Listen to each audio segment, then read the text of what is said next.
Might want to turn the volume up a little bit, Robin. You might want to turn the volume up a little bit more. The volume up on it. Up. No, no, no, no. On the your speaker. Yeah. There we go.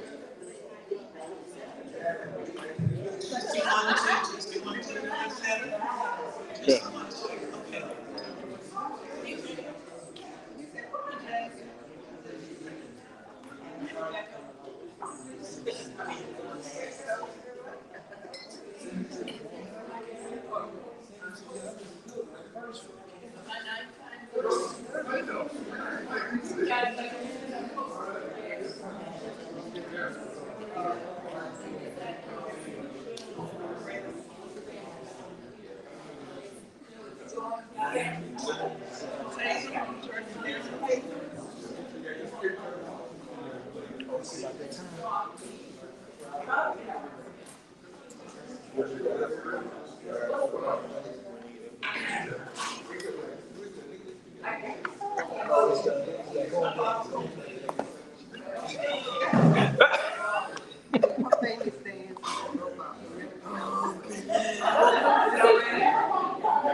Hey, Bobby, hold up the picture so we can come around here. Come around here a little bit closer. So you can explain what you got there. Me explain his. Yes, you. This is a beautiful portrait that was done while I was standing and walking around. This gentleman, Carter J, did this. It's just in a few minutes. Look how fabulous I look. Thank you. You're very welcome. Thank y'all. All ready. Awesome.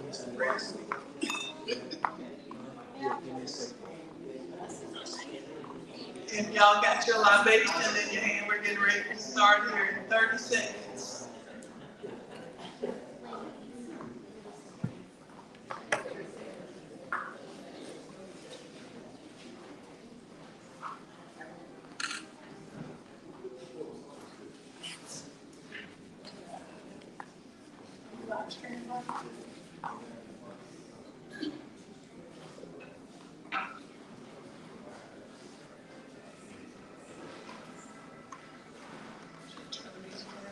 Hmm? No, it'd be good.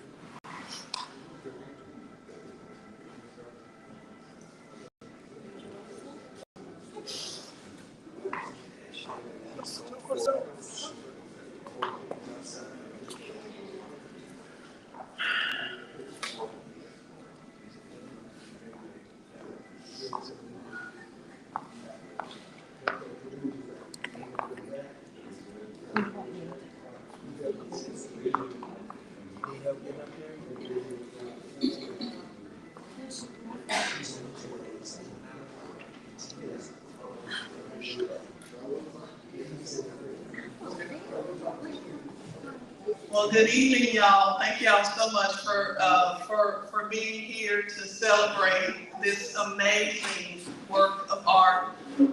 Somebody I count as a dear friend remind me to tell y'all the story sometime about how we met. She kicked me out of her yard. But anyway, that's a different story. Until her son rescued me, and that's a different story. She thought I was stalking her. I was. But her son rescued me. My name is Robin Richard, and thank you so much for coming to the Kukua Institute. We are, Lloyd and I are grateful to be the inaugural exhibition for this fantastic piece of work. I just met Diane this evening, and she asked me what my word was in seeing this, and I still don't know. I think, Diane, I think the word that I'm going to come up with is love. I think that's what this quilt really exudes, is this abundance of love, not only for the quilter and the artist, Patricia Gaston, talking about you like you're not here, like all you ain't here, but for the love that she has for her family. I hope you saw the pictures back there, the love she has for her community, and the love that she has for this art form. And so you're going to hear more about that when she comes. She's going to talk tonight and then tomorrow specifically for the Quilter Talk.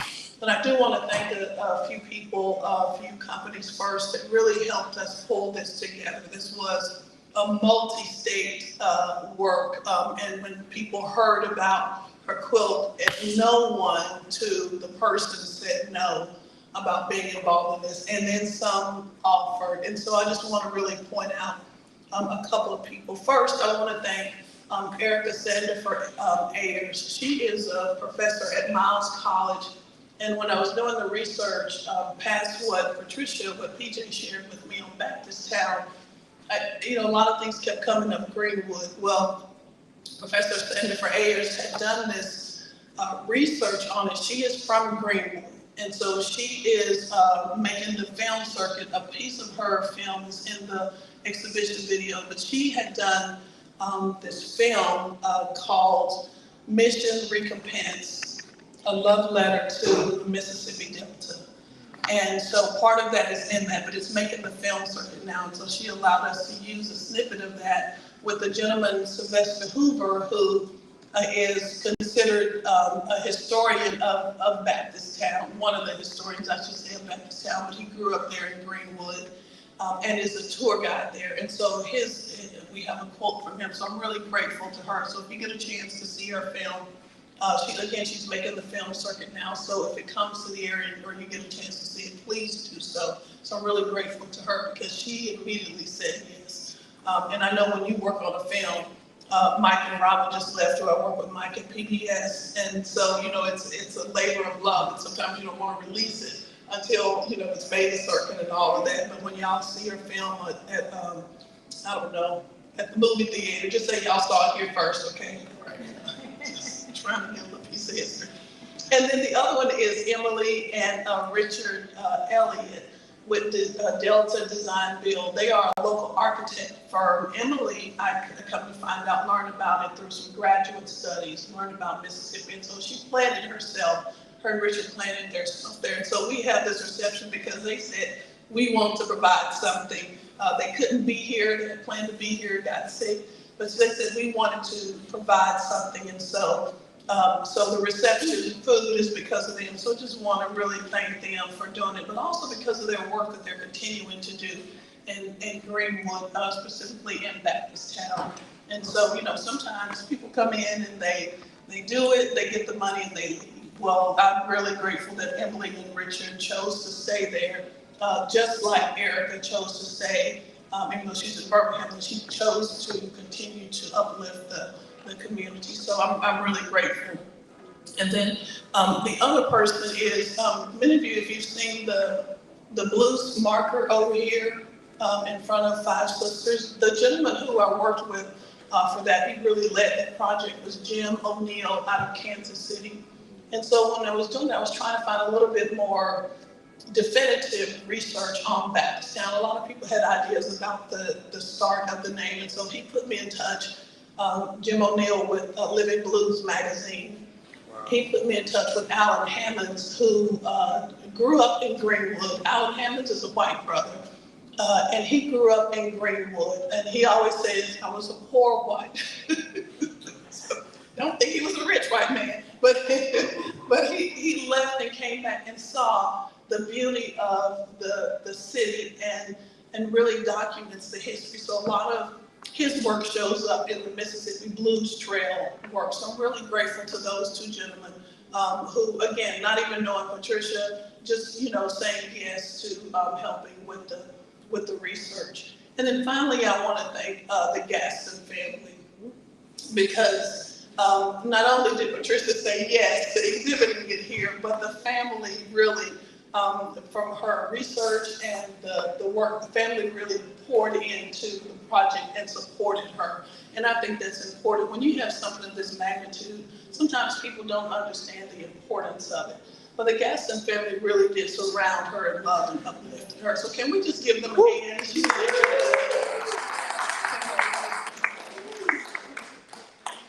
And so I'm going to just read, if y'all bear with me, I'm going to read this quote because I don't know a lot of the history, so I'm still doing a lot of research on just where quilting came from, but I thought this was really important. It says Black quilters are primarily responsible for turning the American patchwork quilt into an instrument of storytelling and historical documentation.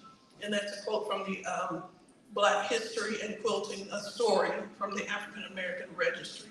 One of the earliest quilters, and you see a scanned picture of her in the video, is Harriet Powers.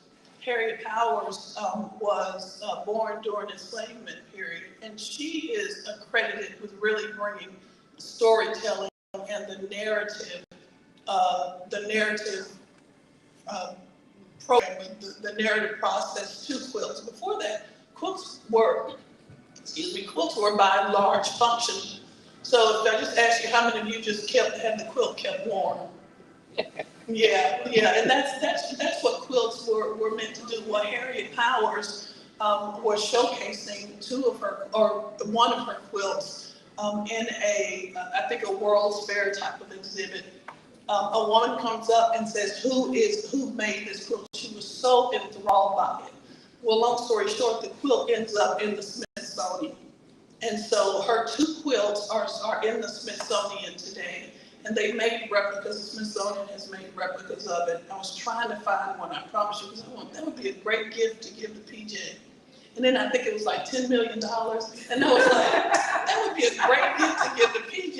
She's worth it, but we ain't getting that gift from PJ. You're worth it. Never forget you're worth it. You are worth it. And so quilts are by and large either functional or artistic. So you either use them for warmth, to keep the cold out, the warm in, or as Harriet Powers taught us, you use them for art. And so then we see quilting come through. They encircle the dead when they either on the battlefield or at home. If y'all are from the country like me, then you know the cooling board where they would keep someone who had passed in the home, either because the funeral home couldn't handle them or just because that's the way that it was done. And so they kept them on a cooling board, put some ice up underneath and kept them that way. The quilt kept that, made it literally like a refrigerator. That was another way. You see quilts at county fairs and things like that. Well, then here we have this lady called Faith Ringo, one of my favorite artists, one of my favorite quilters, who really rose to prominence, whether she's an artist and a teacher, but she really rose to prominence with her quilts, and she used them because she said, I'm a Black woman, and I'm going to exert my power. And so in the 60s, that's what she did. And so her quilts, hers was the first poster that I bought. I was so young, I had to borrow that $40. My mama said, you want $40 to buy a poster? I said, yes, ma'am, I do. And my mama gave, I don't know if I could pay her back, but she in heaven now, so Jesus paid it off. And so I really do. I have two of hers, and I cherish my Faith Ringo. One I got at the Hot Museum in Atlanta. I cherish those pieces because of the power that she put in. As a woman, as a Black woman, as a human, she really showed that she did that. And so let me just fast forward when I saw, of course there were others, and you see Michael Cummings in there, you see Bisa Butler. I think I have a quote by Bisa Butler in there. There's people who are well known today who are standing on shoulders of people like Harriet Powers and Faith Ringo. And so I saw PJ and I are neighbors, down blocks neighbors, and this is my gardening buddy. And so she asked me to photograph that. When I first saw the quilt, she asked me to photograph. She'd been talking about it and asked me to photograph the quilt. And I was like, oh my goodness gracious. This is, and I have seen quilts in museums. Just the love, y'all. I was like, oh my goodness gracious. This needs to be exhibited. This does not need to, I love our children, our grandchildren. They don't deserve to be the only ones to see this. Sorry, y'all. They don't deserve to be the only ones to see this. And this really does need to be a story thing. And I count myself as a storyteller. This rises to the occasion. of this amazing work of art. And so, so if you will join me, I am going to have her son, Carter J. Gaston, to introduce her, and then we're going to have Patricia talk. Just as a point, we do have a couple of, Patricia has postcards back there for $2, which is amazing. You can have your own, I know you're taking pictures, or you can have your own postcard to take with you and share, because in 100 years, somebody's going to say, oh my goodness, you were there. So make sure to get, you know, I don't know, 1 for 2, 5 for 10. Is that a good deal? 1 for 2, 5 for 10. Okay. All right. So get 1 for 2, 5 for 10, 10 for 20. Okay. Let me hush. And then, and then tomorrow, so the quilt will be exhibited tomorrow, 10 to 5 here tomorrow. You can come in and out. But at 2 o'clock, she's going to do a quilter talk, so that she will go through, but she is going to do a little bit here today. So I'm going to have Carter J introduce her. And finally, we are live streaming this now. I want to thank WBQP TV, Mr. Vernon Watson, who is, and for a long time, has been the voice of the community and kind of as a friend. And so, Vernon, thank you so much.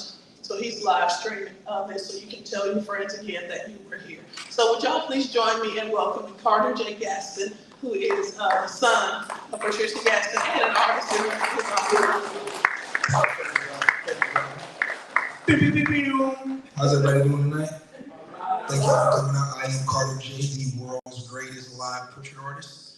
Live on the spot in minutes, or from any photo you text or email to me. Shout out to Patricia. We call her Master P, because if y'all know anything about hip hop, she's a no limit soldier when it comes to her babies. No? No, just me? Okay, cool, it's okay. It's just a thing. Google No Limit Soldier Master P. It's okay. He's the only one that called me that. I'm the only one that calls me that. Anyway. But and she's a veteran, and she's a very Army veteran. So, you know, not going to bed and having to stay in the push-up position. You know what I'm saying? Until you get tired and go to bed. My fondest memories. Here we go. Getting on punishment. We lived in a cul-de-sac growing up. We had my mom. We nice little cul-de-sac. We would go and play down the hill with our friends Joel and Enrique and Big Frank, and she would literally yell down the street for us to come home. Like, twins! We'd be on our way home, and she'd be like, and then the neighbors would be like, your mama calling you. So this is what we grew up with. I'm an artist. I'm losing it. Hold on. And you're a twin. Yes, and I'm a twin. I got you, Robin. I got you. So funnest memories, yeah, being put on punishment, always having a place, being able to sit down. She always encouraged us to sit down. Jesus Christ, I'm sorry, Mom. Here we go. She had us in auditions when we were young, 6, 7, 8, growing up in Atlanta, and having 2 outgoing kids who weren't afraid to talk to people. She had us in auditions and theater, commercials from 6 to 18, 20 years old, always been super supportive of us and whatever it is we wanted to do. 33 years, Bell South, AT&T, and every year she worked. Every summer she had a side job, whether it was quilting, whether it was floral design. She was the neighborhood candy lady for like 4 or 5 years. You know what I'm saying? Like, she's always encouraged us to use our God-given gifts and talents to make a way for ourselves. So with that said, I want to introduce this beautiful, amazing quilter mom and me mom, Patricia Gaston.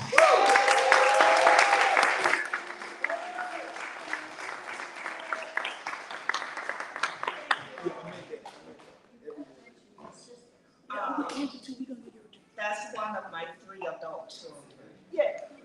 And since he mentioned, bear with me, he makes me laugh.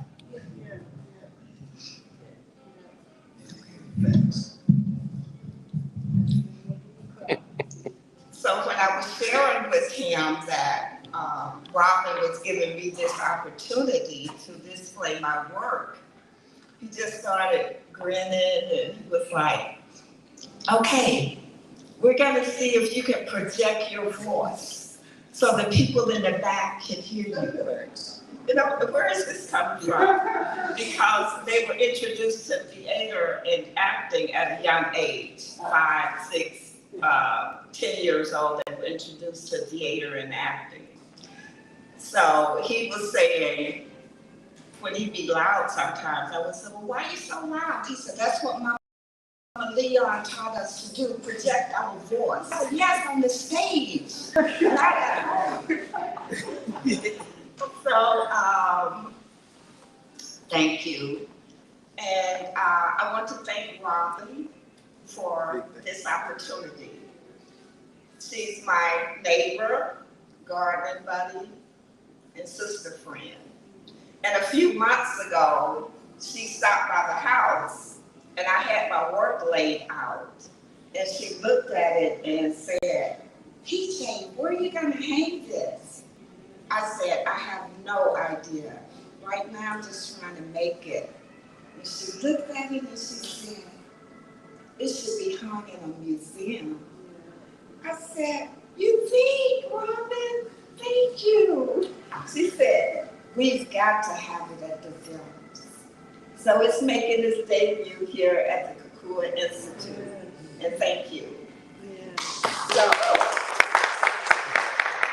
tomorrow, if you all can join us, I'll give a tour and a discussion and share some of the stories from Baptisttown, from my childhood memories of my family and neighbors in the 60s.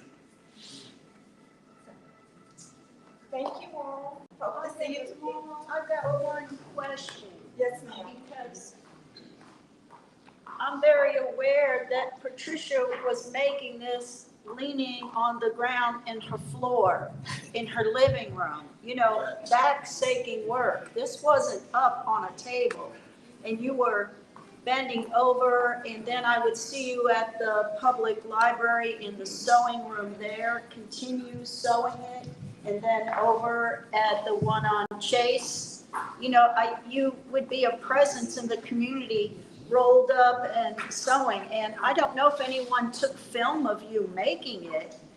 It was, but Maybe it's the just satellites. amazing work. Thank you. Beautiful. Thank you.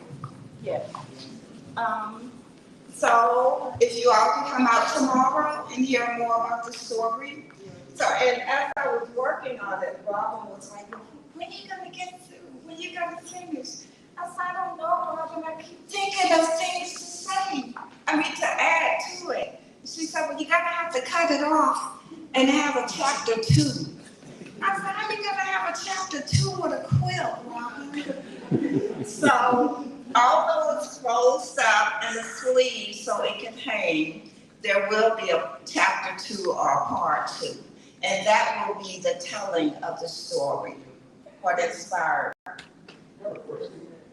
Pardon? I have a question. What town, what large town is this town near? What large town, Bevis town near?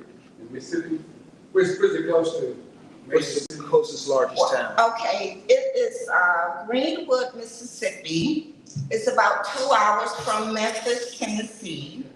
It is North Mississippi in the Delta, the heart of the Delta, where the blues and all that good stuff come from. Thank you. Mm-hmm. Tyrone Davis' hometown. There are neighbors.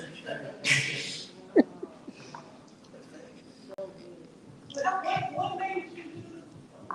Pardon? Help me out. What made you do the quilt? What made you want it? Oh, I've always thought about my community and my family and things, and I wanted to write. And over the years, I would just do personal journals and write. And I would always ask my sisters when we got together to share stories. But I just couldn't put the story together. And a few years ago, I said to one of my sisters, I think I'm just going to create a quilt of the community. And then I'll just make it like an area view where I'm looking down at the community. And I remember sitting on the porch as a kid, and I would look to see my neighbors, who my neighbors were. And I would say, Miss Cindy lives here, Aunt Emma lives here, Miss Bessie and Mr. Benton live here. Then I was realizing I knew my neighbors. And then another time sitting on the porch, because that's what I was allowed to do. My brothers got to go and play till it got dark or the street light came on. But the girls, some of us had to stay home, so for whatever reason. So as I began to learn my neighbors, and some of them who knew me before I knew myself. So I'll share some of these stories too. And more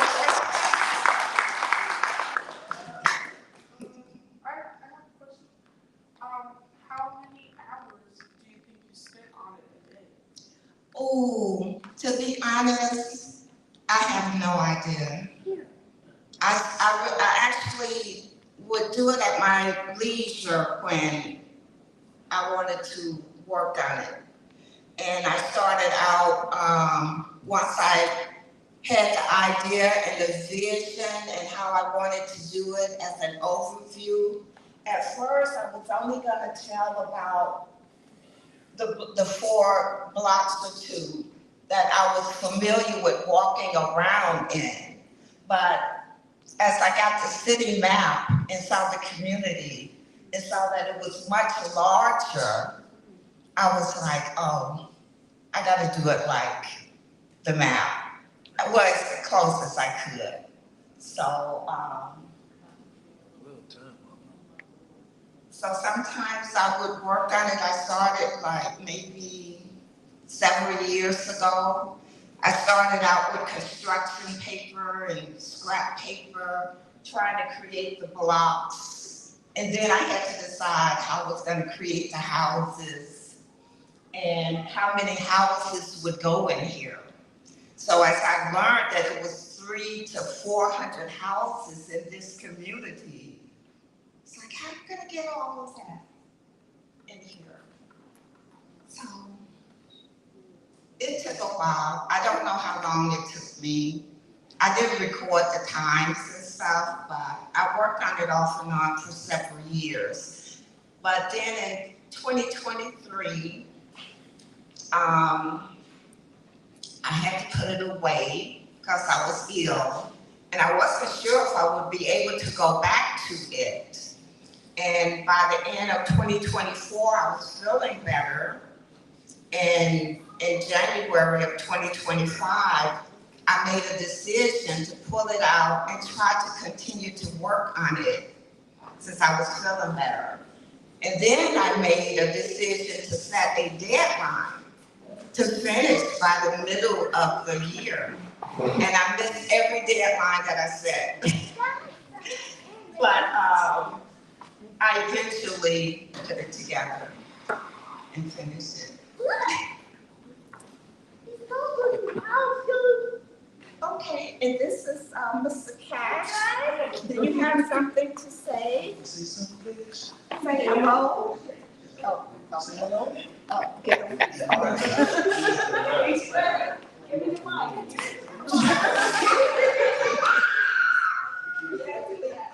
Sorry. Help me with the question. When you look at the quilt, what are you most comfortable? When I look at When you look at the quilt, what are you most comfortable? Really not much right now. I don't see it like other people see it right now. I just look at it as a piece of work. You know, I'm proud of it when I see it. And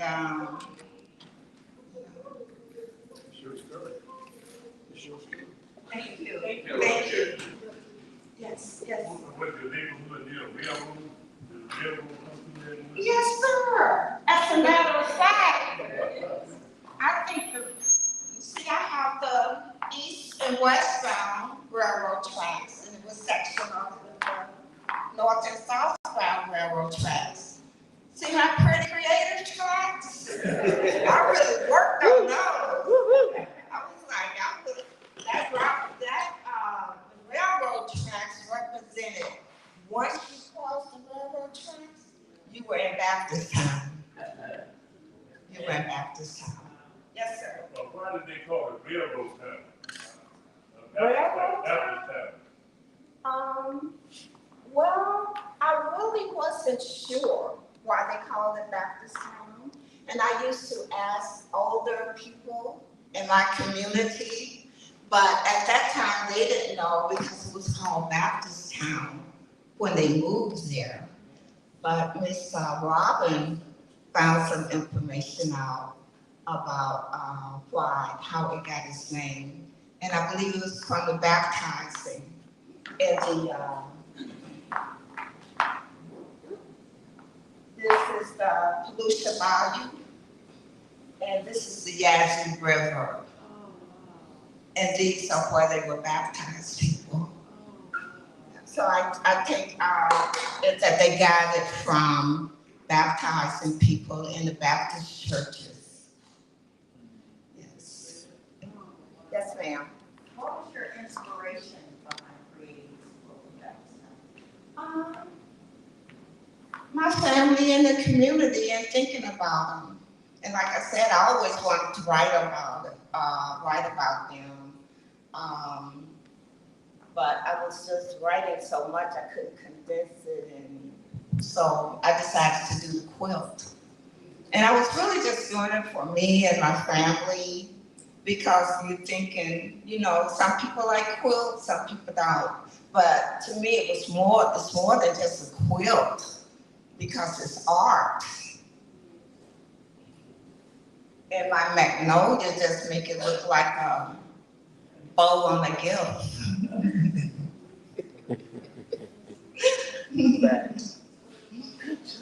Ma'am?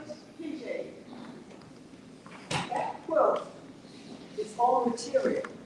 It's every piece of there is material, right? Different pieces of material, like even from what's that? The flower up there. It's all material, right? All fabric. Fabric. I'm sorry. Yes. It's all fabric. And even the birds and what have you, that's fabric. Yes. Wow. So I'm looking at that. Did you cut? Did you have something to cut the birds? Yes, I said, I need the marking birds. I would say birds. So instead of finding a picture of a bird, we're artists. Okay.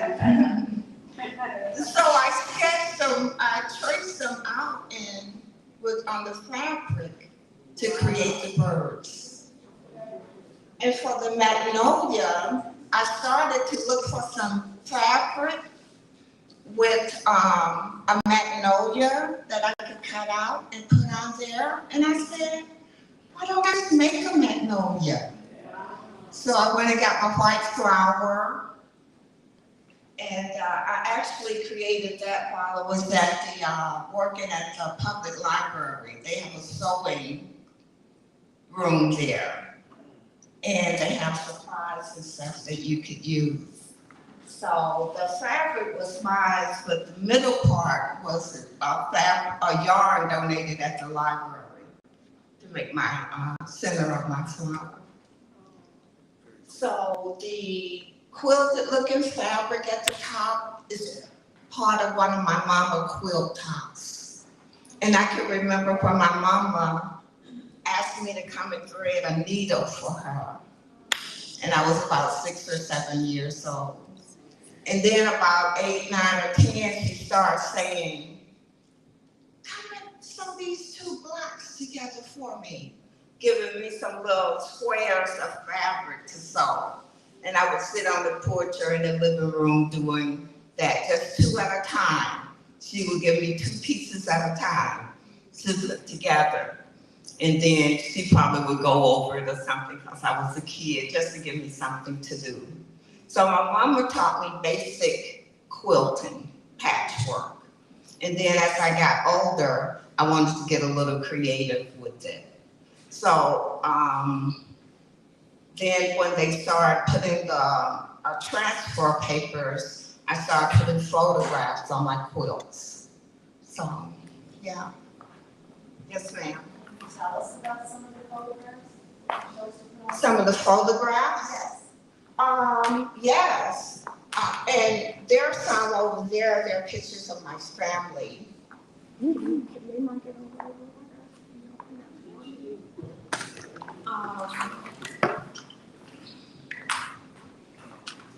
The photographs at the top.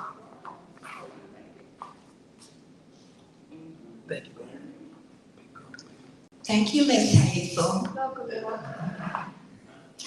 The photographs at the top are my mom, my dad, my grandmama, my mother's mother, and my mother doing her sister's hair. My mother was a beautician for about 50 years in the community. Under there is an article from 1964 when the civil rights and the boycotts and things were going on, and they had their little printout where they would keep the people updated on what was going on. And that paper was in my mama's shift row of records for forever. So I had an opportunity to keep it. And under that is a picture of the Gullich sister. This was one of my neighbors, Miss Cindy, who I mentioned, one of the neighbors. And I remember when I was first introduced to her, I heard some sound coming from next door. Now these were shotgun houses and mostly close together, so you could hear people next door. And I heard this noise and I asked Mom, what is that noise? She said, that's Cindy banging on the piano. So I was like, okay, but I was a little kid. But you know, back in the day, some organists and piano players, they hit the keys real hard. Well, Miss Cindy played for the local churches, was the organist, and she wanted to form a youth choir. So she asked my mom if two of my sisters could be in her youth choir. And Mom said yes. So they sang with her group for about 3 or 4 years during high school until they graduated. The pictures over here are from the New Zion Baptist Church. And at least 4 generations of my mama people attended this church, including her kids. And in 1925, they had a scrapbook published. And in that scrapbook, it featured 2 pictures of my grandfather. And he had passed. When he passed, they did not have a picture of him. So they put his casket in front of the church, and the deacon board stood behind his casket, and they took a picture. And another class stood behind his casket.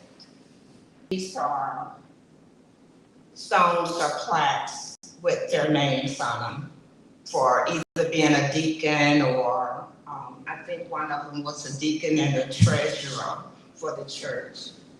So that's what these pictures are. And I'll talk more about that tomorrow. Let's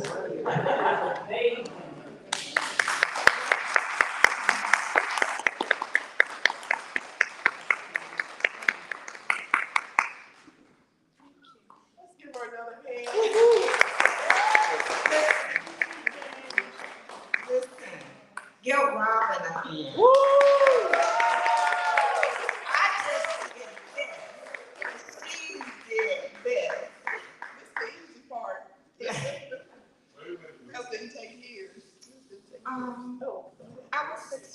one of my sons, he's coming from work. He made it here before. We got one more question. Oh, yes, sir. Before you go, Yes. my grandmother used to make quilts. Now this frame hanging from the ceiling used to take up the whole living room. And it was in the way. Is that the way you did it? No, sir. No, sir. I never worked with any of those sewing equipment. So I just started off doing the little squares and using the sewing machine until it got so big. I started to try to hand stitch. So some of it is hand. My mama taught me to hand stitch. And when I got older and people started using the sewing machine, I was like, that's cheating. That's not quilting. But now they do both. They do both, hand and machine. And this is a mixture of both. Okay. Okay, I'm going to introduce my kids real quick. Ooh. My granddaughter Hazel. Somebody. Yeah, Dana and they watched the Cash out there. Yeah, the little one a little restless, so they stepped out with him.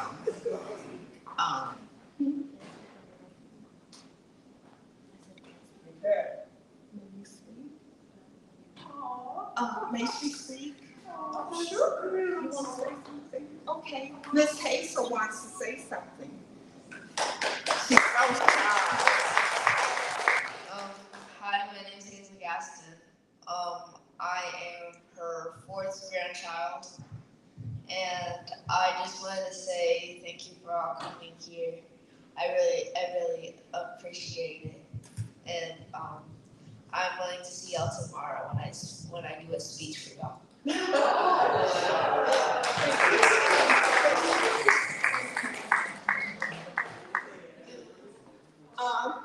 So my sons, Carter and Carlton, live here in Pensacola, and my daughter, the oldest, lives out west with her family in California. So they're here with me tonight, and hopefully they'll be there tomorrow. Okay. Thank you. Okay. So let me just tell y'all about the significance of Greenwood. She talked about the 1964, but Greenwood became the epicenter. You see the pictures of Dr. King, Stokely Carmichael, Andrew Young, Dick Gregory was one of the first to come there because Greenwood had more African Americans than whites there, but the power was disproportionate there. Some say still to this day. So there's a black mayor that those tentacles still are reaching in Greenwood, particularly in Baptist Town. So Baptist Town has tried to resurge, and a lot of the houses are still in disrepair there, even though there's been this huge effort.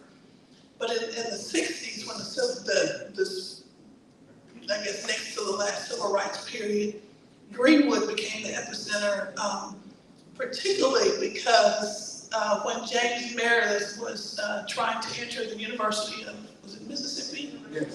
University of Mississippi. He got frustrated with the weight and with the politics and with everything.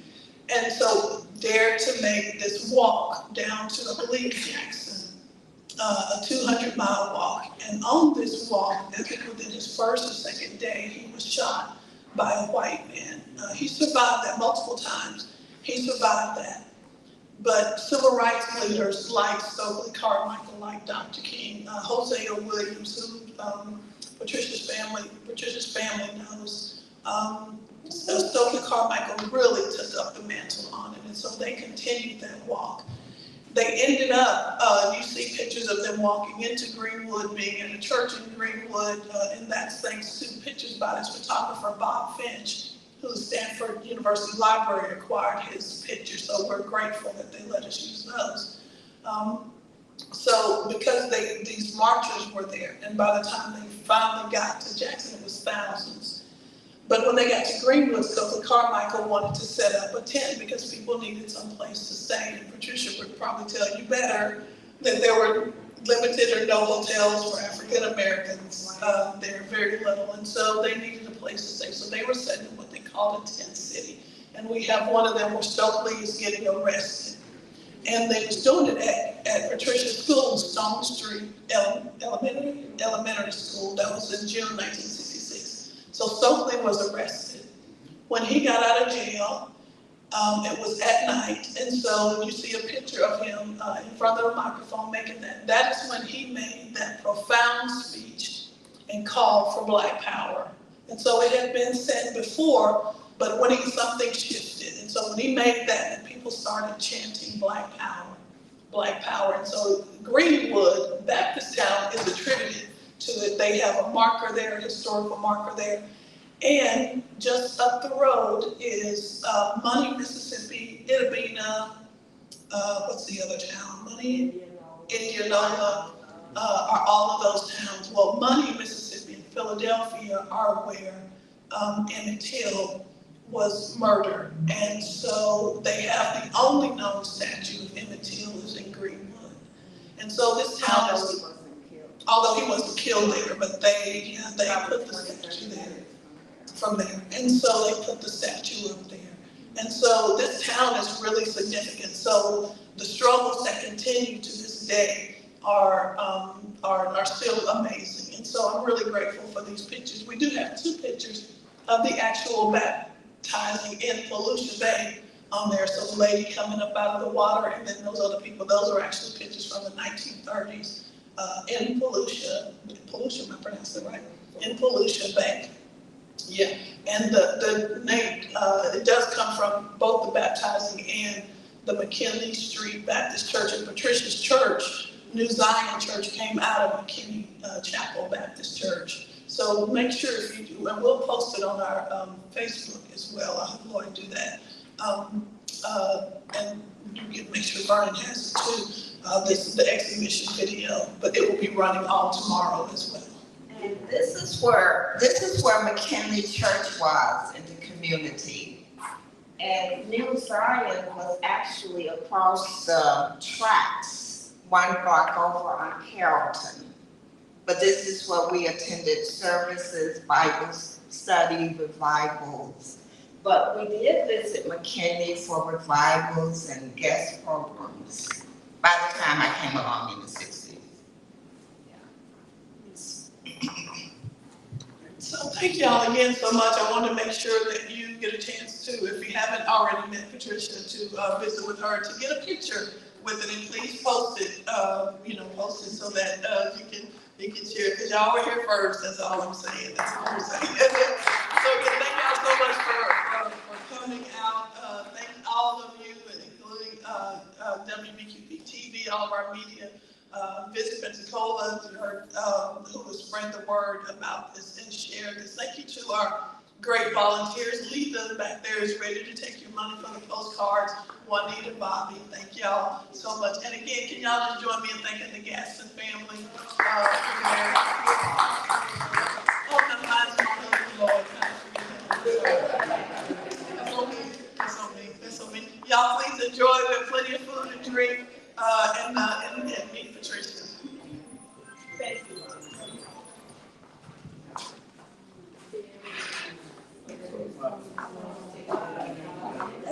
I love the thumbs up there.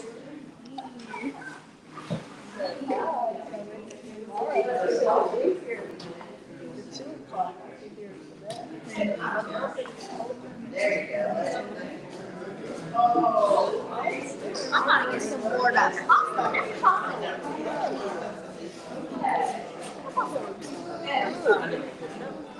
Yes.